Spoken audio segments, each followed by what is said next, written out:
সবাইকে মর্নিংটা গুড না ব্যাড সেটা বোঝা যাচ্ছে না। তার কারণ কালকে ঝড় হয়ে সব কিছু লণ্ডভণ্ড হয়ে গেছে চারিদিক।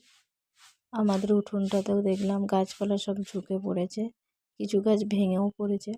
আর সব থেকে বড় কথা, গাছে প্রচুর আম হয়েছিল, তো বেশিরভাগ আমটাই ঝরে গেছে। তো মা তাড়াতাড়ি আমাকে ঘুম থেকে ডেকে দিল, বললো যে আমগুলো কুড়িয়ে নিয়ে আয়। তো আমিও সেটাই কাজ করলাম, আম কুড়োতে থাকলাম।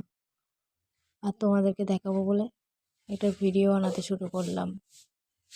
এই যে এত আম পড়েছে, সব আমগুলোকে এক কাছে জড়ো করলাম। তো জড়ো করে দেখলাম, দেখো কত আম হয়েছে। তারপর বাইরের দিকে বেরোলাম, দেখলাম কার কি কত ক্ষতি হয়েছে। তো দেখলাম প্রায় সবারই বেশিরভাগ গাছপালা ভেঙে পড়েছে। এবং বাইরের দিকে বেরিয়ে বাঁধের দিকে গেলাম, বাঁধের দিকে কয়েকটা দোকান ছিল, দেখলাম সেই দোকানগুলো টিনের চাল উড়ে গেছে, ভেঙে পড়েছে।